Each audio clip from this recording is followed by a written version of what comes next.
दोस्तों, कोविड महामारी के चलते हुए ऑक्सीजन कंपनीज़ के स्टॉक्स में आग लगी हुई है और रोज़ ये स्टॉक्स यहाँ पे 2 से 4% बढ़ रहे हैं और रिटेल इन्वेस्टर्स के हाथ में एक सोने की चिड़िया लग गई है कि यहाँ पे कैसे इस स्टॉक्स में एंट्री ली जाए और 2 से 4% का गेन डेली रोज़ कमा लिया जाए। तो दोस्तों, हम समझेंगे यहाँ पे मेरे लाइफ के कुछ लर्निंग्स, कुछ एग्जांपल्स के साथ में कि इस समय पे हमें ऑक्सीजन कंपनीज़ के स्टॉक्स में क्या करना चाहिए और आप अंत में खुद ही समझ जाएंगे कि हमें इस तरीके की न्यूज़ को कैसे प्ले करना चाहिए।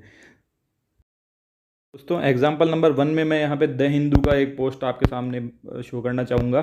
Rumours on salt scarcity leads to panic buying in Orissa Nabarangpur. ये खबर है 12 मई 2020 की, जब लास्ट ईयर कोविड अपने चरम पे था। तो कोविड के चलते यहाँ पे रूमर्स फैलाई गई और सॉल्ट की इतनी स्केरसिटी हो गई कि लोग 100 रुपये किलो का सॉल्ट भी अपने घर में ले जाके स्टॉक करने लगे। तो ये तो नमक था दोस्तों। उस देश में स्केरसिटी हो सकती है जो कि 3 तरफ से समंदर से घिरा हुआ है, तो यहाँ ऑक्सीजन की स्केरसिटी की न्यूज़ कैसे नहीं फैलाई जा सकती है, ये आप खुद ही समझ सकते हैं। दोस्तों, एग्जाम्पल नंबर 2 है यहाँ पे। ये एक कार्गो शिप था, एवर गिवन, जो 24 मार्च को इसने सुएज कैनाल को ब्लॉक कर दिया था। अगर आप देश और दुनिया की खबरें पढ़ते होंगे तो आपको जानकारी होगी इस बारे में। 24 मार्च को इसने सुएज कैनाल को ब्लॉक कर दिया था। सुएज कैनाल वो कैनाल है जहाँ से कि देश और दुनिया का 12 से 15% का ट्रेड हमेशा हर महीने चलता ही रहता है।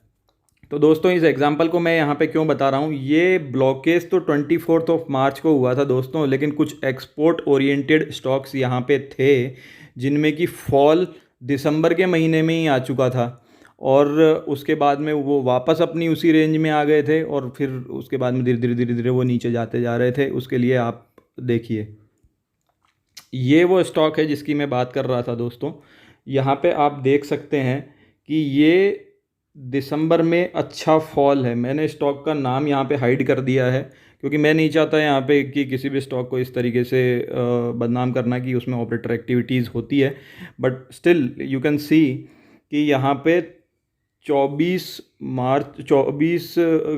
दिसंबर के आसपास एक अच्छा फॉल था और उसके बाद में ये स्टॉक अपने रेंज में फिर से चला जाता है। उसके बाद में धीरे धीरे गिरता रहता है और जब मार्च एंड में 24 मार्च के आसपास में जब सुएज कैनाल ब्लॉक होती है, तब उसके बाद में ये स्टॉक अपनी राह फिर से पकड़ लेता है और ऊपर जाके फिर से ये आज एक अच्छे लेवल पे ट्रेड कर रहा है। तो दोस्तों, ये मेरे लाइफ के कुछ लर्निंग्स थे जिनसे कि हम समझ सकते हैं कि किस तरह के ट्रेड मार्केट में चलते हैं। दोस्तों, ये मेरे पर्सनल थॉट्स है। यहाँ पे हो सकता है कि ये जो ऑब्ज़र्वेशन मेरा था ये सही हो ना भी हो। आप इससे इत्तेफाक रख भी सकते हैं, नहीं भी रख सकते हैं, पर ये चीज़ें कैसे मार्केट में प्लॉट की जाती है इसका मैंने आपको एक नज़रिया दिया है। आइए चलिए देखते हैं कि अभी ऑक्सीजन स्टॉक्स में क्या हो रहा है।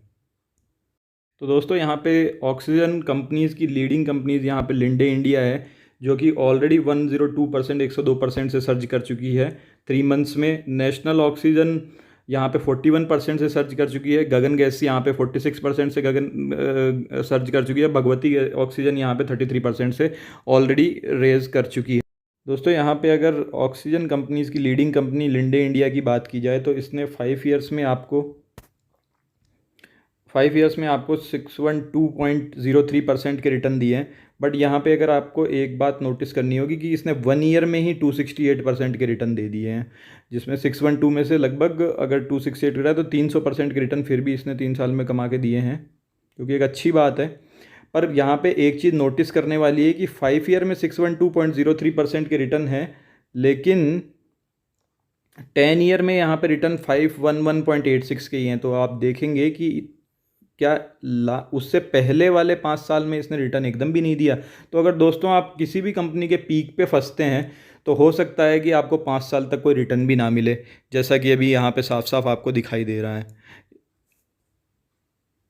दोस्तों, मैंने यहाँ पे अपने विचार आपके साथ में शेयर किए। अब ये आप पे डिपेंड करता है कि किसी भी न्यूज़ ड्रिवन कंपनी के पीक पे उसमें इन्वेस्ट करना ठीक है या नहीं। तो दोस्तों, हमारी शुभकामनाएं।